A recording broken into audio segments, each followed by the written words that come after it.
Back to the Shango and Grizz show, and I'm getting ready to head to my game, man.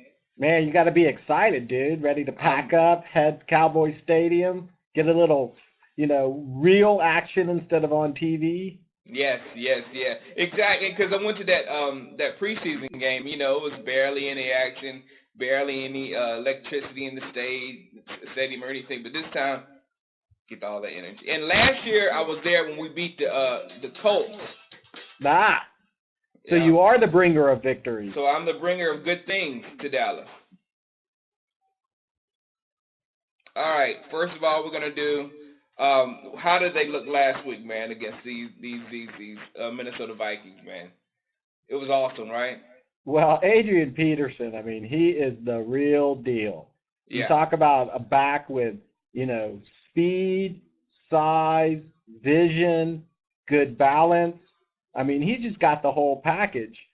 So, he's basically their offense for the most part.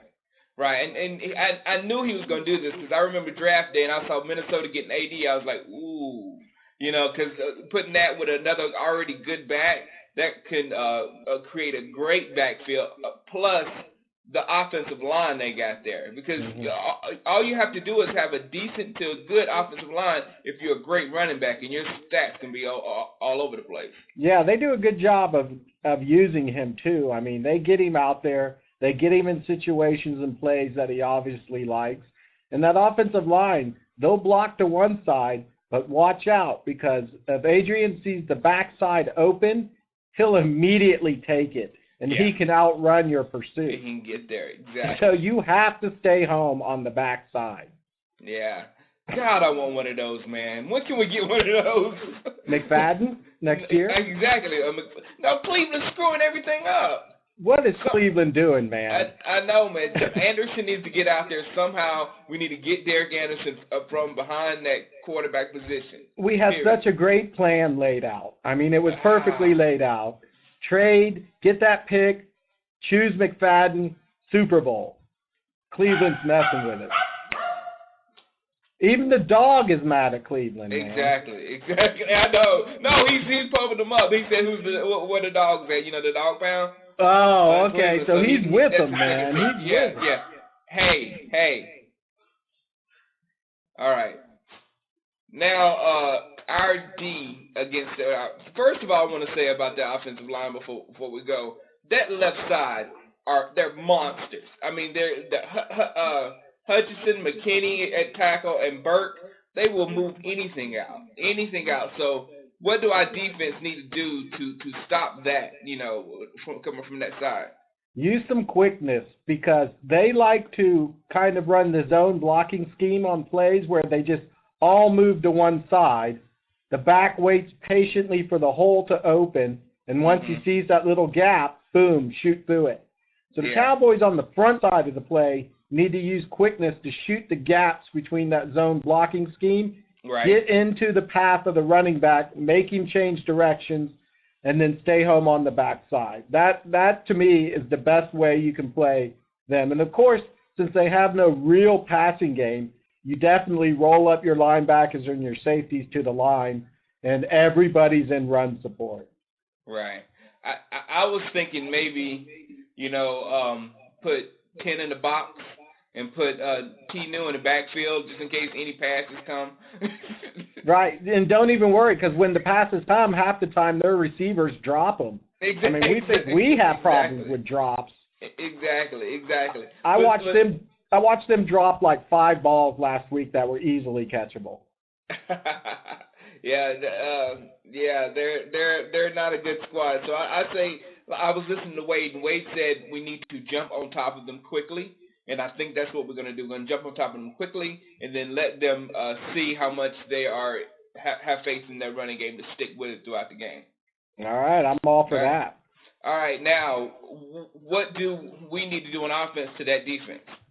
Well, it's a tough sledding to run in the middle of that line.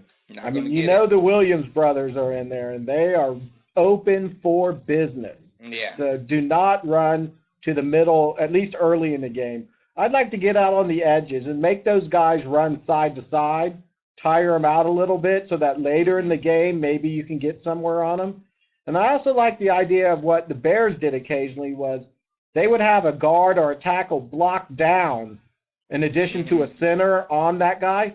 And if you can get them at an angle instead of straight up blocking, come at them from the side a little bit, you can get them turned and you can find some running lanes.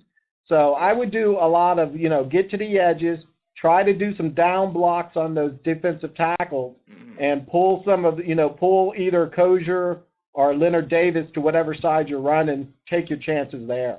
Well, I want to tell people probably the most misleading stat out there is the Minnesota Vikings defense being dead last in the league, because they have some talent back there that just not been playing well. So, like you said, we have to establish some kind of running game. Can't go through the middle with those guys. Yeah. I mean, you got to establish a running game, or at least make them think that you're going to run, or else, they'll never buy on your play action passes. You won't get a lot of things done that you want to get done. And Wade explained it pretty well. If you can't run against a team, you're going to pass against them. So that's why they have so many yards against them in the passing game. Nobody can run on them consistently. Although the Bears did manage a little bit of an attack with Cedric Benson last week. And I think we can follow some of the things that he did. But, yeah, they got some talent back there. But they also got some young corners, too. And those may be the guys to go at. Stay away from Winfield and Sharper at the safety and go after those other guys. Right, exactly. And this is a game is picked perfectly for for Julius Jones to expand upon what we saw last week during the second half of that game. So, we can get on those edges, get outside, run and use his speed to, be some sort of running game, because up the middle it's just not going to be there. It's like hitting a brick wall. Yeah, it's the Williams brothers plus Henderson at linebacker. Yeah. I mean, he's really feeding off them taking up the blocks. Yes. It's a tough road in the middle. Exactly. All right, my question of the week, I think our run defense is pretty strong. I think it's pretty strong. And I may even think that Chester Taylor might outrush AD because we're going to be focusing on AD so much. I don't think he's going to have a big game at Texas Stadium. He wants to because it's home, but I don't think he's going to do it. So how many yards do you think AD is going to get? Well, yeah, he is coming home, so he wants to play hard for those fans of his, lived around here. But the Cowboys are pretty good run defense, and they're at home, and they're going to be pumped up to take this, to win this game going into the bye. So I'm going to give Adrian 97 yards. Ooh, you weren't going to give him the 100, though. Doesn't get the 100, gets 97. I say we do a little better job on him. I say we give him 68, because if we stop those long space-eating runs of his, then we can hold him to a pretty good average. All right, man. Either way, just come away with that W going into the bye week, because we know what's coming up, the NFC East. Yes, the big games. All right, I'll be getting on the plane in a little bit. If anybody's going to the game, stop by Gate 9. Check us out. We'll be out there tailgating, having a good time. And I'll be back Monday with, after game show. All right, man. Peace. Have a good time. All right, man. Peace.